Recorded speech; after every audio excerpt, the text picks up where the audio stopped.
Hello, and thank you for taking time to watch this video.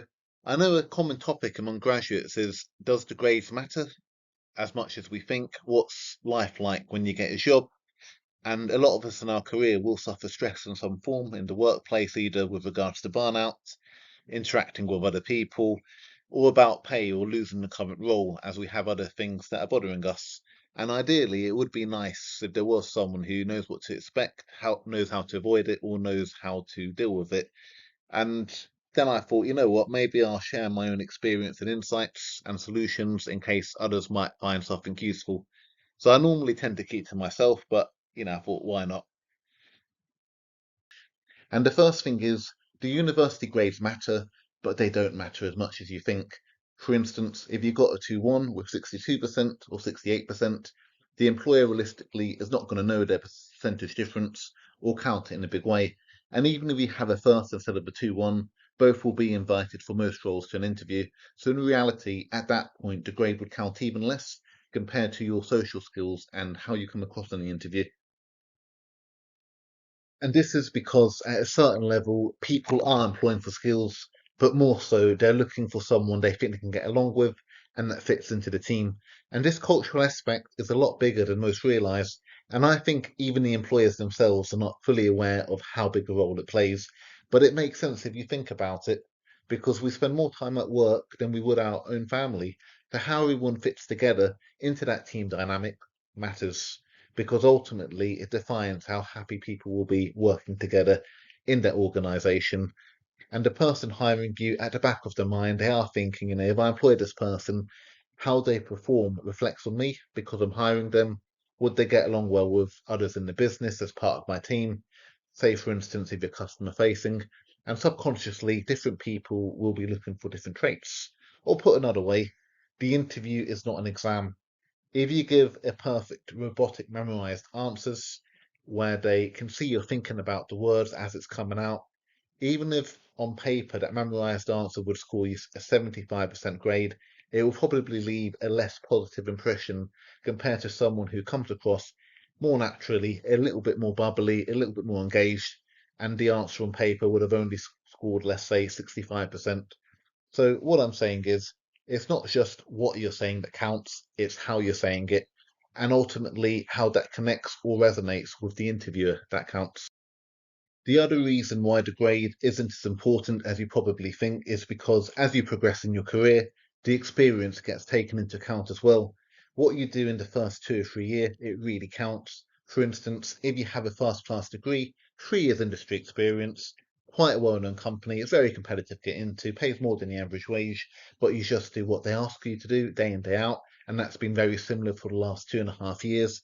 And then you've got someone else, they've got a 2-2, 3 years industry experience, and they got into a less well-known company with an average wage, but they've gone above and beyond what was expected of them. They've worked really hard in their role and they've got lots of achievements. So career-wise, after 3 years, if a new role appears paying 25% more, or the company goes broke and they need to find a new role straight away that pays the same or higher, the first class degree isn't competitive because the day-to-day work, despite doing it very well, is similar to what they were doing 2.5 years ago, and they can find another graduate of a similar caliber to where they were at to do it. Where the 2-2, because they're rolling up the sleeves, they're eager to help the company, they're looking to upskill, they can go anywhere. So for graduate schemes, it matters, but after that, if you're 3% off a 2-1 or first class, it's been 3 or 5 years. If you got the skills, they won't hold it against you. It's very much, do you have a degree or don't you? And what have you done since then? So it's never really a case. If I get a job, then everything's complete. I'll be fulfilled and I can take it easy. There'll be no stress. And that's not true because in life, when you solve one problem, 5 others tend to pop up and you're used to having an income. And because you're used to having an income, you have new habits and responsibilities compared to when you're younger. And this might be mortgage repayments, it could be more fancier rent repayments, it could be a family like kids. And you're also subject to new environment, and you might find it stressful because the people you're working with, you don't really like them. You might be doing a lot of long hours because they're giving you too much work and you're burning out and you shouldn't be doing that work, or something else might be happening in your life that means you really need a long break from working. But the issue is you have an income and you're used to having that income. So it's a lot worse now compared to when you was a student, 10 years looking for work. And that's why you've always got to think ahead, which is what we're doing at the moment by covering this. It's better to be aware now so you can get ahead of the curve than fall into these traps, which most will. And the opposite side to this is there's a market, and when you're in the market, you have a job. You'll notice jobs can pay different amounts. It could be 20,000, 30,000, 70,000, 80,000. So, what type of job do you want and when do you want it by? And if you're not planning for this, big pay rises don't just fall into your lap, not like 30, 40%. With regards to pay rises, 15% is more easy to do versus the current role because you have to remember when you got the current role, you got it on a weaker skill set compared to what you currently have. So someone else will be willing you to pay that little bit more because you've got new plus what you had before. To get higher than that, you really need to be aiming for ahead of time and build up the CV with key achievements you wouldn't normally have doing just BAU activities. And with regards to mental health, personally, for me, and I'm sure others, most times you're not even that bothered about the wage. There's a minimum you want, but what you're really looking for is red flags from the employer. Because why risk being comfortable somewhere and then moving and falling out with someone and having a gap in your resume or dealing with lots of stress? And personally, you're looking for trying to avoid stress working for others, problems with the culture, or not having security or not having opportunities to upskill. So there's a few times in 2021 where I had interviews that's let's just say quite a lot. Big pay rises from where I am compared to most. One was for an analytics strategy manager. And if I don't have anything nice to say, I just won't say the company name. But it's going really, really well. And they asked me a question, and I won't say what it was word for word, but it was along the lines of, we're not always sure if employees are doing the work they're meant to be doing. Now, I had a solution for this, but I didn't like the way they phrased it. So I had to ask, is my job to spy on them? And you might think, look, that's a little bit crazy, but for me, the principle is I want to use my analytics skills to help people, not get them in trouble. So I know it'll lose me that job, but as long as I have the skills, it's no big deal. If I can get one, I can get loads.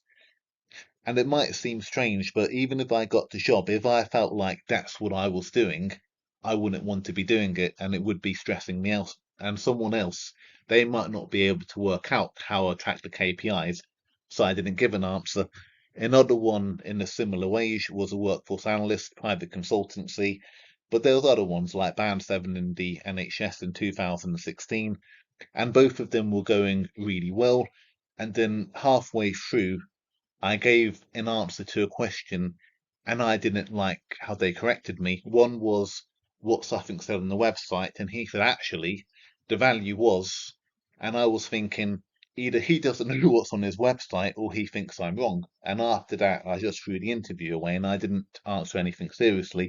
They still wanted a copy of the CV, because if that's going to be the person managing me, there's no way I'm going to put up with that. And it's the same with the private one. She caught me on a technicality and almost hanged up on the mid-interview, and that's because you know I find it rude. And if I find you rude in the interview stage, I don't want to work with you, especially if I know I've got quite good skills. And the reason I didn't hang up was because I didn't want to embarrass the recruitment consultant in case he might come in handy.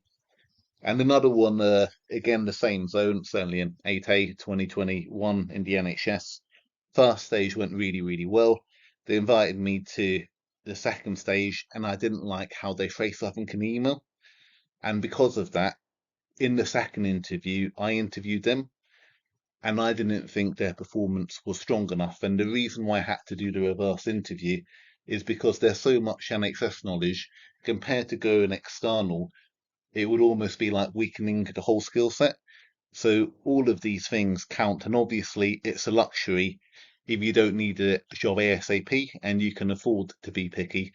But there's other roles where I did get along with the manager. I found them very enthusiastic, open-minded, and I thought they're really, really clever. And I love working with the guy. And when you have that type of manager, it can't be underestimated, which is why I said in my previous post how important a manager is. With the right manager, If they're really skilled and you feel like you're learning a lot, it can't be underestimated. And there are some that have gone really well that pay a lot more than you would expect. And went really, really well. And then they said, look, we've decided to give the job internal. You really impressed us. Can you leave us feedback and we'll keep you on the books in case when something else comes new? And I said, no, because you're fickle. If I get a job here, what's to say 2 or 3 months down the line, you're not going to change your mind again? And another one might be like they was using Azure and they was all self-taught, they built a lot. And then I asked, well, where's the business value of the implementation? And they was like, well, we don't have any. And I was like, well, can the manager see data in the Azure data warehouse at the row level? And the answer was no. So I was like, what's the point in that? If I move somewhere where they're using the Azure stack and all of my strengths, I don't get to build on them, then I'm weakening the overall skill set. So for me, sometimes the stress isn't worth it if I can get paid more or I'm not learning enough or there is risk and I don't need to take it. And if you remove the role and there's a 1 or 3 months gap, it weakens the CV. So there's some organizations you can trust more than not. And I think it's good if you can try and spot it early because, as I said before, if you can get one interview and you're always improving with time, you're going to get others and you're just going to get better at the interviewing and knowing what comes up. So the big picture is university, getting the degree, in my opinion, is not the real battle. The real battle only starts once you finish all of that studying and you're looking to convert all of the effort at school, college, and university into something tangible. I personally think one of the biggest misconceptions career-wise, not just graduate, even adults aren't aware of in terms of my insights, is that in the workplace it's really important to get along with the stakeholders. And I think this isn't always a good mentality to have. Sometimes you might not like someone, but you try and get along with them because they're more senior, or the company has this, we've always worked this way, so you try and put up with it. And you do that so you don't have to worry about the stress of finding another job. And you think, you know what, they might help me out in the future. And the problem is, in the act of doing this and not trusting your own instincts, I think you're probably not on what you should have been on, and you become more reliant on the employer. So you're still opening up yourself to that sort of stress, or you end up disengaging with the employer a bit more. And in that act, you're actually just killing yourself because you haven't got that credit, that promotion, that little bit more money coming in, that little bit more senior title that meant you would have stood out more on the market if you're looking for new things. And the sad thing is, if you go externally, get what you believe you're worth, most times the company will match it because the cost of attrition, hiring someone new to replace you, is quite a lot because you hire them, you don't know how good they are. You have to allow for 3 to 6 months before you get the productivity back. You've got the costs in interviewing people, cost in onboarding. If you're using a recruitment agency, it's about 20% of their first year annual wages. So they won't tell you this because if 9 out of 10 deserve a big pay rise, you decline all of them. The one who does do it, then you can worry about matching it. So that's why I don't think, I need to get along with this person because they have more experience. They might be able to help me out. I thought I need to be able to help myself. So if internally I can't get a pay rise I want in the time span I want, or someone stressing me out, I can leave for better. So it's very much if they can do it, I need to be able to do things better than they do it. So it's not just about getting a job, but it's crafting out a career where you have the flexibility to move around if you need to. And you've always got to trust yourself and your own instincts. People in the workplace won't tell you that. If they tell you that, you're always going to be learning, you're always going to be improving, you're going to be getting pay rises more than they're on a lot quicker than it took them to get. And they're not going to have that. It's very much, it took me 20 years to get here. You're not going to get past me in 2 years, even if you're clever enough. And as I said, this is all my own insights. No one told me this. I just intuitively understood it. So, just to throw in a curveball, even with experience, it doesn't directly map to somewhere else, even for the same role. And that's because different organizations work in different ways. They have different requirements based on different strategies and different stages they're at with different systems. So generally, employers expect for someone new, it'll take about 3 to 6 months to settle in. So experience is more so how likely they are to adapt, but it can be overrated in a lot of instances as well. So I guess what I'm saying is, if you break it down, there are really three key points to being ahead of the curve career-wise. The first is you need a CV and a covering letter that stands out, that will get you invited to the interview. If you do that, you have a higher chance of getting the role, obviously. You also need to close the interview and get the job. Lots of interviews with no job offer. It's almost the same as not having had all of those interviews because it's the same end result. So it's something you need to know how to handle. And you need to keep upskilling in your own time to stay ahead of the market. That gives you flexibility career-wise. You only have to put up with stress in the workplace, be worried about being out of work with a mortgage when you don't have a plan A, B, and C. People don't plan to fail, they fail to plan. So it's all about thinking ahead. And I started young, I've been thinking like this since I was in year nine of secondary school. And because I'm always thinking 10 years ahead, even when I was at university, there's nothing really that can throw me out or catch me out too much compared to other people. If I can work out what a worst case scenario is, why it might occur, and I have time to deal with it years beforehand, then it can't become a major problem. So I'm a problem solver where it counts, and I know I'm always running a marathon and it's not a sprint. And that really concludes the video. So thank you for having a listen, and I hope you found it useful. So I guess what I'm saying is the destination is always in your control, probably more than you know. If you're a graduate and you'd like to hear more, feel free to message me directly over LinkedIn. And if there's enough interest, I can create a longer version or share more ideas.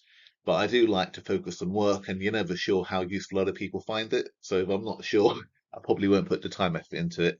And maybe I'll do it with regards to covering letters, CVs, methods of applications, like using social media effectively, just to keep you a little bit ahead of the curve. So thank you again for having listened.